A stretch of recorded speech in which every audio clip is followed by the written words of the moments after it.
नमस्कार मित्रों, मेरे YouTube चैनल पर आप सभी का फिर से स्वागत है। मित्रों, आज अपन समान पात्रता परीक्षा कॉमन एलिजिबिलिटी टेस्ट CET स्नातक स्तर 2022 की चर्चा करेंगे। मित्रों, अगर आप इस परीक्षा में भाग लेना चाहते हैं, इसके लिए ऑनलाइन आवेदन कब से होंगे, क्या कुछ योग्यताएं रहेगी, क्या कुछ इसका सिलेबस है, किस तरह आपको OTR वन टाइम रजिस्ट्रेशन करना है, ये सब बातें अगर आप बारीकी से जानना चाहें तो इस वीडियो को पूर्ण रूप से देखें, जिससे कि आप जानकारी पुख्ता ले सकें, आपको इधर उधर भटकने की ज़रूरत नहीं हो। तो मित्रों, शुरू करते हैं आज के इस वीडियो को। मित्रों, कल 21 सितंबर 2022 को राजस्थान कर्मचारी चयन बोर्ड ने आपके CET स्नातक स्तर 2022 का विज्ञापन जारी किया। मित्रों, सबसे पहले अपन चर्चा करते हैं। मैं आपका ज़्यादा समय खराब नहीं करूंगा, बहुत शॉर्ट में बहुत उपयोगी जानकारी आपके साथ साझा करने का प्रयास रहेगा। मित्रों, सबसे पहले अपन चर्चा करते हैं सेवा का नाम और पद का नाम। सबसे पहले क्रम संख्या 1 पे दर्ज है मित्रों, राजस्थान होमगार्ड अधीनस्थ सेवा प्लाटून कमांडर। राजस्थान अभियांत्रिकी अधीनस्थ सिंचाई सेवा, जिसमें 2 प्रकार के पद हैं, जिलेदार पटवारी। राजस्थान अधीनस्थ लेखा सेवा कनिष्ठ लेखाकार। राजस्थान राजस्व लेखा अधीनस्थ सेवा तहसील राजस्व लेखाकार। राजस्थान महिला अधिकारिता अधीनस्थ सेवा पर्यवेक्षक महिला अधिकारिता, जो आप महिला सुपरवाइजर बोलते हैं ना, महिला अधिकारिता विभाग की पर्यवेक्षक हैं वो इसके अंतर्गत। राजस्थान एकीकृत बाल विकास अधीनस्थ सेवा, इसमें भी आपका पर्यवेक्षक सुपरवाइजर पोस्ट है। राजस्थान कारागार अधीनस्थ सेवा उप जेलर पोस्ट हैं इसमें। राजस्थान समाज कल्याण अधीनस्थ सेवा छात्रावास अधीक्षक ग्रेड 2, यानी कि सामाजिक न्याय एवं अधिकारिता मंत्रालय के अंतर्गत ये पोस्ट रहेगी। मित्रों, इसके संबंध में सामान्य दिशा निर्देश क्या है उसकी चर्चा करते हैं। समान पात्रता परीक्षा मात्र एक पात्रता परीक्षा है, ध्यान रहे मित्रों, ये एक एलिजिबिलिटी टेस्ट है। समान पात्रता परीक्षा में सम्मिलित होने पर सुसंगत सेवा नियमों के उपबंधों के अनुसार की जाएगी। अगर आप CET में बैठ गए, इसका मतलब ये नहीं हो गया कि आपको नौकरी मिल जाए। नौकरी की गारंटी ये विज्ञापन नहीं देता है। भर्ती एजेंसी चाहेगी तो आपसे एग्जाम लेगी और से, या फिर भर्ती एजेंसी चाहेगी तो आपका साक्षात्कार होगा। ऐसा पॉइंट नंबर 1 में है। समान पात्रता परीक्षा स्नातक स्तर वर्ष में कम से एक बार आयोजित किया जाएगी। मित्रों, ये प्रत्येक वर्ष एक बार आयोजित की जाएगी। बोर्ड द्वारा उन समस्त अभ्यर्थियों के अंक जो समान पात्रता परीक्षा में उपस्थित हुए हैं प्रकाशित किया जाएगा। आपने एग्जाम दिया है तो आपका रिजल्ट भी आएगा और आप रिजल्ट चेक भी कर पाएंगे। समान पात्रता परीक्षा में उपस्थित होने के प्रयासों की संख्या के संबंध में कोई निर्बंधन नहीं है। मित्रों, आपकी तैयारी के ऊपर डिपेंड करता है और आप अपने स्कोर को और उच्चतम स्तर पे बढ़ाने के लिए एग्जाम बार बार दे सकते हैं। अगर पहली बार आपके 300 में से 250 नंबर, 220 नंबर, 210 नंबर जैसे आए हैं, आप उनको बढ़ाना चाहते हैं, 200 आए हैं, 220 तक पहुंचाना चाहते हैं, तो वो एग्जाम आप बार बार दे पाएंगे। समान पात्रता परीक्षा स्नातक स्तर में उल्लेखित अधीनस्थ और लिपिक वर्गीय सेवाओं के पदों पर सीधी भर्ती को शासित करने वाले नियम में अंतर्दिष्ट किसी बात के होते हुए भी कोई व्यक्ति समान पात्रता परीक्षा में उल्लेखित पदों के चयन के लिए संचालित लिखित परीक्षा या दोनों में उपस्थित होने का पात्र नहीं होगा। मतलब इसका ये हुआ कि अगर आपने न्यूनतम अर्हता अंक जो भर्ती परीक्षा एजेंसी निर्धारित करेगी वो नहीं प्राप्त किए तो आप उस परीक्षा या साक्षात्कार में नहीं बैठ पाएंगे। भर्ती एजेंसी ये राय दे कि समान पात्रता परीक्षा में उल्लिखित पद पर भर्ती के लिए संचालित लिखित परीक्षा या साक्षात्कार में उपस्थित होने के साधारण मानक के आधार पर आरक्षित वर्ग वाले अभ्यर्थियों की पर्याप्त संख्या उपलब्ध नहीं है।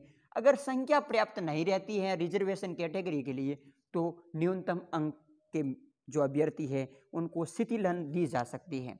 समान पात्रता परीक्षा स्नातक स्तर में उल्लेखित किसी पद पर भर्ती के लिए शैक्षणिक अर्हता, आयु, अनुभव आदि ऐसी होगी जो उस पद पर भर्ती को शासित करने वाले सुसंगत सेवा नियमों में विहित होंगी। यानी कि शैक्षणिक अर्हताएं वो चाहिएगी जो उस पद के लिए जरूरी है, जैसे आयु है, अनुभव है, ये सब उसके अंतर्गत रहेगा। समान पात्रता परीक्षा स्नातक स्तर में उपस्थित होने से पूर्व अभ्यर्थी द्वारा स्वयं ये सुनिश्चित किया जाना चाहिए कि वह समान पात्रता परीक्षा स्नातक स्तर में सम्मिलित किसी पद हेतु आयु, शैक्षणिक अर्हता आदि यदि कोई हो के संबंध में शर्तें पूर्ण करता हो। मित्रों, अगर आप एलिजिबल हैं, आगे मैं आपके साथ में योग्यताएं साझा करूंगा, अगर आप उन योग्यताओं को पूरा करते हैं तो ही आपको आवेदन करना चाहिए, अन्यथा आप आवेदन नहीं करें, बेहतर होगा। समान पात्रता परीक्षा के लिए अनुज्ञात किया जाना अभ्यर्थी को पात्रता की उपधारणा मान्यता पात्र नहीं बनाएगा। ऑनलाइन आवेदन की प्रक्रिया, मित्रों आपका जो ये ऑनलाइन आवेदन के बारे में चर्चा की जा रही है, यहाँ पे ऑनलाइन आवेदन आपको राजस्थान एसएसओ पोर्टल राज एसएसओ के माध्यम से करना होगा। एसएसओ में जब आप G2C एप्लीकेशन पर लॉगिन करेंगे तो आपको सिटीजन एप्स G2C है उसके अंतर्गत रिक्रूटमेंट पोर्टल ओपन होगा, और जब आप रिक्रूटमेंट पोर्टल का चयन करेंगे तो आपको one time registration OTR fill करना होगा। आपका एक बार रजिस्ट्रेशन करना होगा, और रजिस्ट्रेशन करने हेतु नाम, जन्म तिथि, लिंग, सेकेंडरी समकक्ष परीक्षा एवं Aadhaar, pan card, voter card, driving licence में से किसी एक आईडी प्रूफ के विवरणों का इंद्राज एवं डॉक्यूमेंट्स अपलोड करना होगा। मित्रों आपकी जानकारी के लिए फिर से बताना चाहूँगा कि कोई एक वैलिड आईडी प्रूफ जैसे Aadhaar, pan, voter ID, driving licence, इनमें से कोई एक आपको चूज करना होगा और उनकी जो डिटेल्स हैं वो आपको इंद्राज करनी होगी। अभ्यर्थी द्वारा वन टाइम रजिस्ट्रेशन OTR क्रमांक जनरेट होने के पश्चात OTR प्रोफाइल में स्वयं के नाम, पिता के नाम, जन्म तिथि, लिंग, सेकेंडरी समकक्ष परीक्षा का विवरण, आधार कार्ड, ये सब कुछ डिटेल जो हैं आप एक बार बार बार संशोधन नहीं कर पाएंगे, इसलिए पूर्णतः सही तरीके से फिल करें।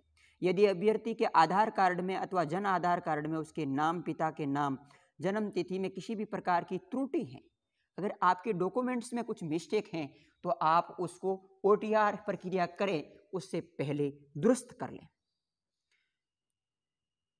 यदि अभ्यर्थी अपना OTR रजिस्ट्रेशन आधार कार्ड, जन आधार कार्ड के माध्यम से न करके SSO ID के माध्यम से करता है तो उसे सेकेंडरी की अंक तालिका व एक पहचान पत्र अपलोड करना होगा।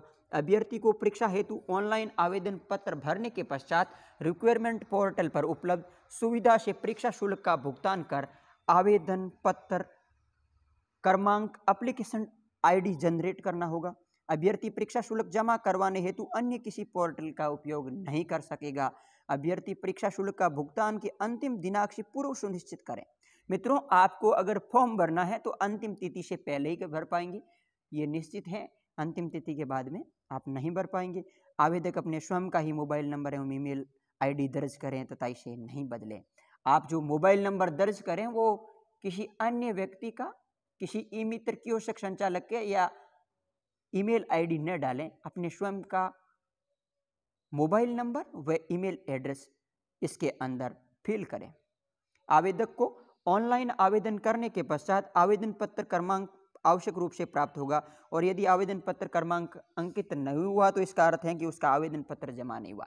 आपको एप्लीकेशन ID मिलेगी, अगर वो नहीं प्राप्त होती है तो इसका मतलब ये है कि आपका आवेदन नहीं भरा गया है, आवेदन सबमिट होने में चूक हुई है, इसलिए आप इस चीज़ का ज़रूर ध्यान रखें।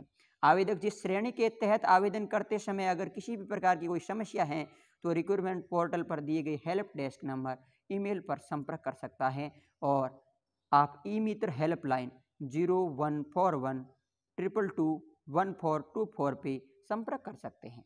आवेदक जिस श्रेणी के तहत आवेदन पत्र करने हेतु पात्र है उसी श्रेणी में ऑनलाइन आवेदन करें। गलत सूचना, गलत तथ्य छुपाने पर बोर्ड आपके ऊपर नियमानुसार कार्यवाही संपादित करेगा। ऑनलाइन एप्लीकेशन फॉर्म में समस्त वांछित सूचना अवश्य अंकित करें। ऑनलाइन आवेदन भरने से पूर्व बोर्ड की वेबसाइट पर उपलब्ध इस विज्ञप्ति को ध्यानपूर्वक पढ़ें और नियम के अनुसार अपना आवेदन फिल करें।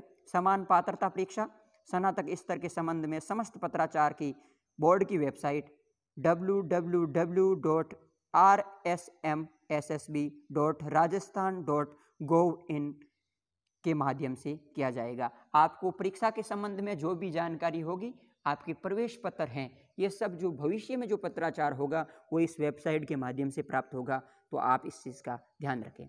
आवेदन का शुल्क क्या है, अब इसकी चर्चा कर लेते हैं मित्रों।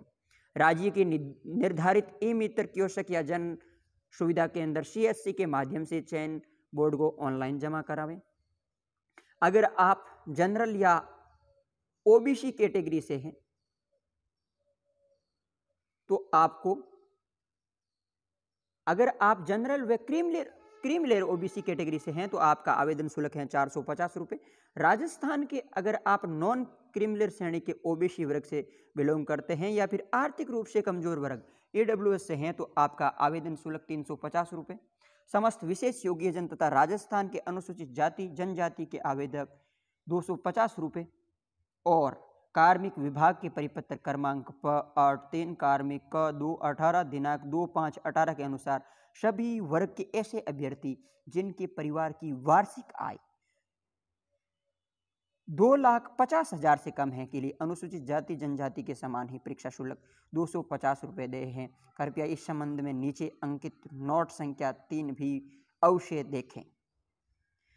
जी हाँ मित्रों, यहाँ पे आपको 3 नोट्स दिए हुए हैं। उन 3 नोट में फीस एक बार जमा कराने होने पर आपको वापस नहीं लौटाई जाएगी। इसके अलावा सामान्य अभ्यर्थियों के लिए निर्धारित परीक्षा शुल्क देना होगा और सभी वर्ग के अभ्यर्थी जिनके परिवार की वार्षिक आय 2,50,000 से कम है वे परीक्षा शुल्क रुपये 250 ही जमा कराते हैं। ऐसे अभ्यर्थी अपने परिवार की वार्षिक आय 2,50,000 से कम होने का सक्षम अधिकारी का आय प्रमाण पत्र मुख्य परीक्षा के बाद ली जाने वाली पात्रता की जांच एवं दस्तावेज के सत्यापन के समय आवश्यक रूप से प्रस्तुत करना होगा। जब आपका चयन हो जाएगा मुख्य परीक्षा के बाद में, तो डॉक्यूमेंट जांच के टाइम आपको ये आय प्रमाण पत्र सक्षम अधिकारी द्वारा जारी जमा कराना होगा, देना होगा। समान पात्रता परीक्षा के अंतर्गत संभावित रिक्त पदों का विवरण। कितने पद हैं, अब इसकी चर्चा कर लेते हैं मित्रों। गृह रक्षा विभाग प्लाटून कमांडर के 43 पद हैं। जल संसाधन विभाग में 2 पद हैं। जिलेदार की 0 पोस्ट हैं और पटवारी की 272 पोस्ट हैं। कोष एवं लेखा विभाग कनिष्ठ लेखाकार, इसमें आपके अच्छे पद मिल रहे हैं। आपको 1,923 पद हैं। राजस्व मंडल तहसील राजस्व लेखाकार की 198 पद। महिला अधिकारिता में आपके महिला सुपरवाइजर के 176 पद। समेकित बाल विकास सेवाएं पर्यवेक्षक के आपके 0 पद हैं। कारागार विभाग उप जेलर के आपको 49 पद और सामाजिक न्याय एवं अधिकारिता विभाग छात्रावास अधीक्षक ग्रेड द्वितीय के आपको 335 पद वर्तमान में रिक्त हैं।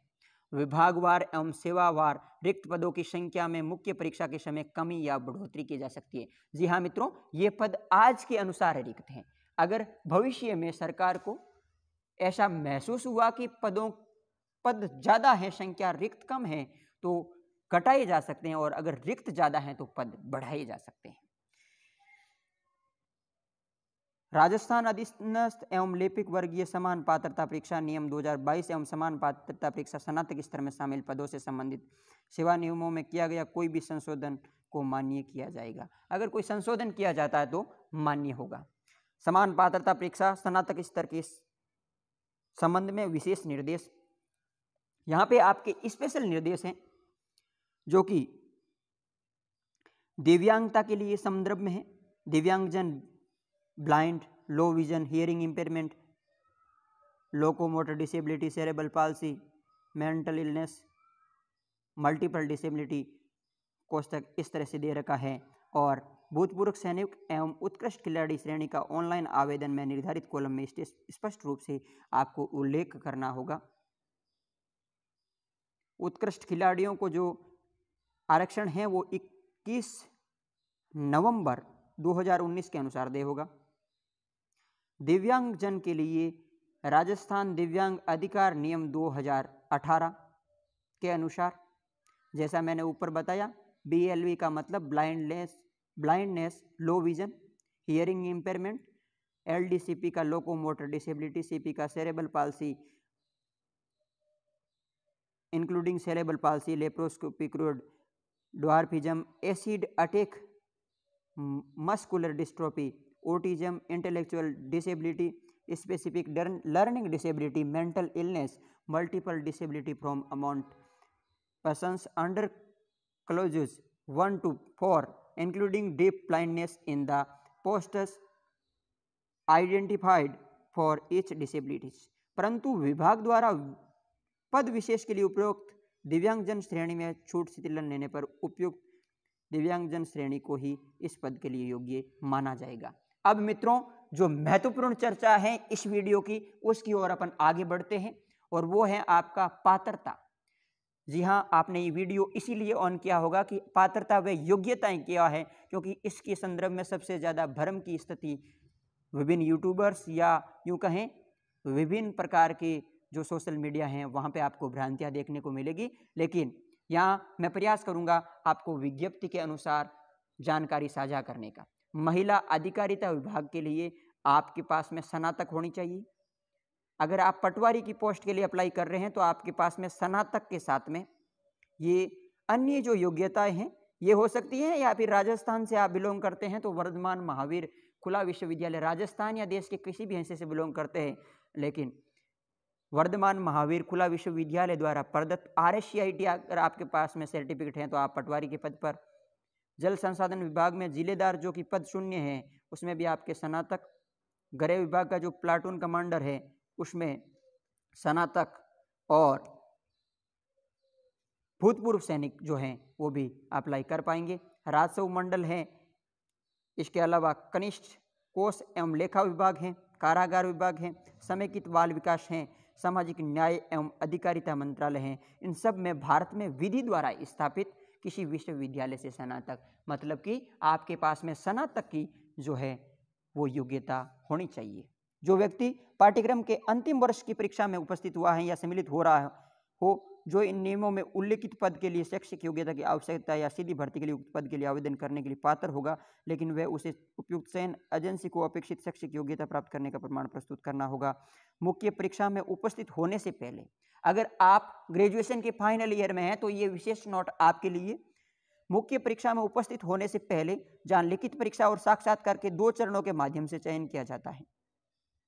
साक्षात्कार में उपस्थित होने से पहले जहां लिखित परीक्षा और साक्षात्कार के माध्यम से चयन किया जाता है। लिखित परीक्षा या साक्षात्कार में उपस्थित होने से पहले जहां केवल लिखित परीक्षा या केवल साक्षात्कार, मतलब ये हुआ मित्रों कि अगर आपके दोनों योग्यता दोनों प्रकार से टेस्ट लिए जाते हैं, लिखित और इंटरव्यू, तो उनसे ठीक पहले आपके पास में ग्रेजुएशन हो, या इन दोनों में से कोई एक लिया जाता है तो उनसे ठीक पहले आपके पास में ग्रेजुएशन की जो है आपकी कंप्लीट होनी चाहिए।